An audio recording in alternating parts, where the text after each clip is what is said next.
Hi guys, so this is going to be part 2 of my office renovation.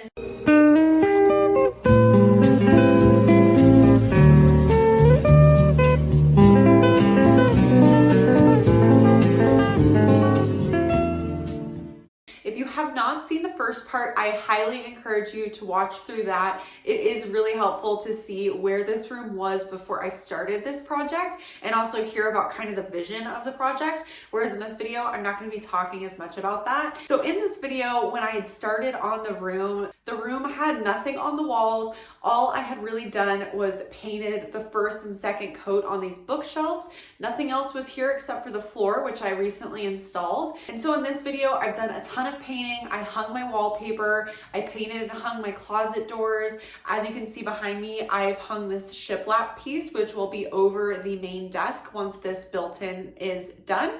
And like I said, I would highly recommend you go back and watch the first video if you haven't already. And I really wanted to thank you guys for watching. I had really great engagement with my first video, and it was just super encouraging since this is a project that I've just decided to do on the side and decided to film along the way just to watch my own progress, but also to share this kind of style and design with other people. I do find that it's more of a niche design idea, but with that, we'll just jump into the video. So the first thing I did was wrap up painting these bookcases. I added the third coat of paint, which really made a huge difference. And instead of using the handles that IKEA had provided for these, I opted for these handles from Amazon. They are a beautiful gold and they have this drop-like design, which is exactly what I envisioned. I also thought they were a perfect size ratio-wise to the bookcase. I had wanted to do some slow close hinges, but I ended up using the ones that IKEA sent with the bookcase just to save a little bit of money. As mentioned, I did hang this shiplap piece. I painted this in my garage before hanging it up, and I really did this just to help visualize where the bookcase was going to be. This wall was looking a little sparse, and so this will eventually sit over the desk. I then decided to hang the wallpaper. I mentioned in my last video, but this wallpaper is from Spoonflower, and I have to say I was a little bit disappointed with this wallpaper. This was not my first time hanging wallpaper. I've actually used wallpaper, peel and stick specifically from Rebel Walls, and I found it to be much easier than installing this peel and stick from Spoonflower. It was really hard and nearly impossible to get out all of the wrinkles. They of course advise that you remove any texture from your walls before applying. However, with Rebel Walls, there was no issue applying their peel and stick right over the wall texture. It's especially apparent in the daylight, and there are a couple spots specifically that it's way more obvious than others. However, with how much this cost, I was a little bit disappointed that so much prep work was required when other brands are cheaper and there's less prep work involved. I took a couple days to decide if I wanted to remove it or if I wanted to keep it up, and ultimately I decided that I will keep it up on the walls. This is what it looked like when I had all 3 walls completed. So I just wanted to do a quick update. Things have been going a little awry with this project. I probably just inserted a clip of the wallpaper, but that was a little bit of a disappointment with the quality of the Spoonflower wallpaper just showing all the texture behind the wallpaper. So I am disappointed with that, even though it's kind of my fault too. I had just used a different brand in the past where that was never a problem, even though they say, oh, don't have a wall with any texture. I just didn't take it seriously, and it did end up being a little bit of a problem. I'm going to work with it. I'm going to try to put frames and mirrors and things like that over the parts that are really ripply or show a ton of texture, and I'm hoping that's enough.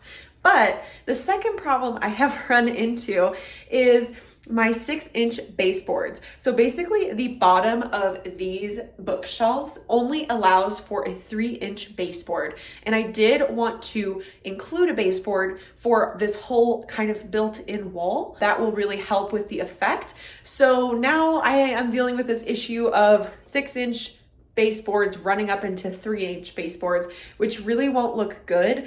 I was not originally planning on having anything in between the bookshelf and the wallpaper. This looks a little confusing, but basically I was just planning on having this bookshelf run flush with the wall and then working the built-in from there. However, because of this issue, I'm going to have to create a spacer so that I can run the 6-inch baseboard directly into the spacer. And then from there, I'll see if using a 3-inch baseboard will look weird or if I just have to ditch that idea completely. But either way, I will need a spacer. Otherwise, that 6-inch baseboard would run right up into the bookcase door and then the door would not be able to open.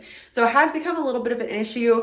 Essentially, I have found a solution, but it will lengthen this process. But I will be going to Depot to pick up materials today for that. Using a 2x4 to keep flush with the wall.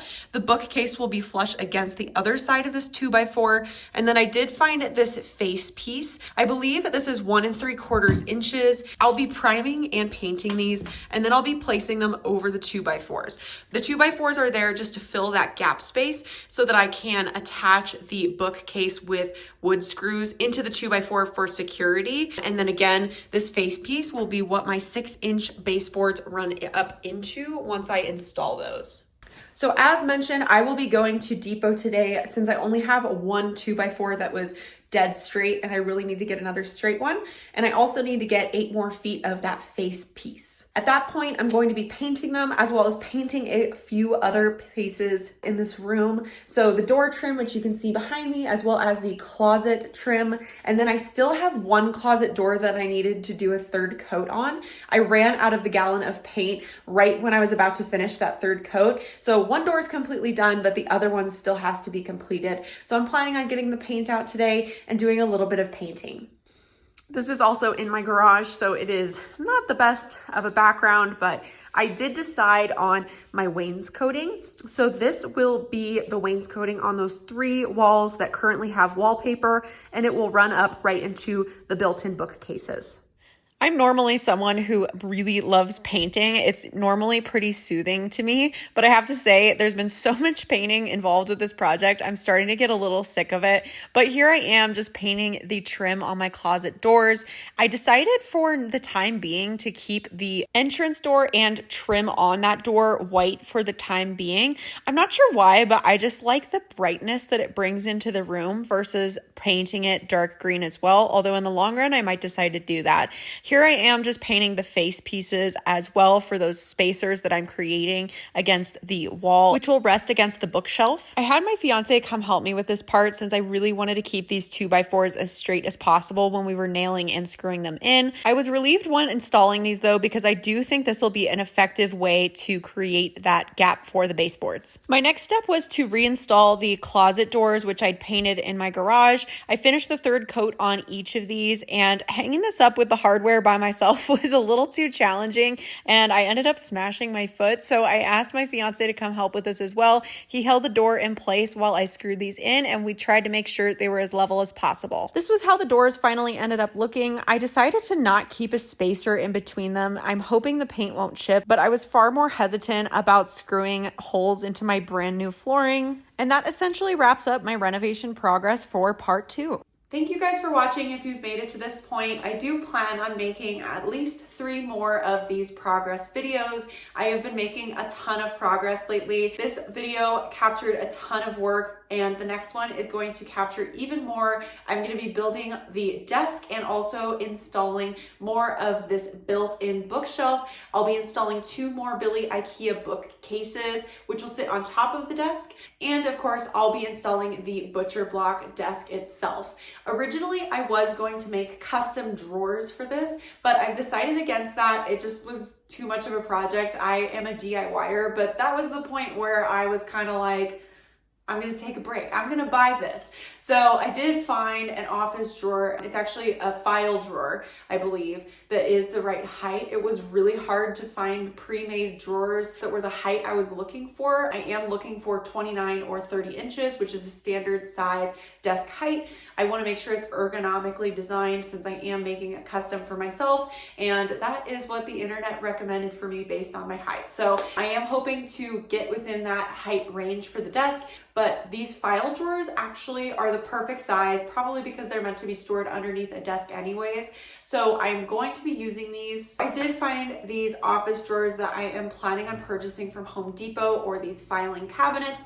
I will be purchasing 2 of those, and I'll also be painting them the same green as the rest of the built-in. Again, thank you guys for watching. If you've made it this far, please subscribe if you want to stay updated with this project and my home renovation. This is the second room that I have renovated in my 4-bedroom, 2.5 bath house, and I do plan to slowly work my way through every room. I also make a lot of writing content on here. I am a published author and I love reading. I'm an avid reader, and I post a lot of reading vlogs on here, as well as book reviews and book hauls. So if any of those things interest you, I would also encourage you to subscribe to my channel. Thank you all for being here. I appreciate you all so much, and I can't wait to see you guys in my next video.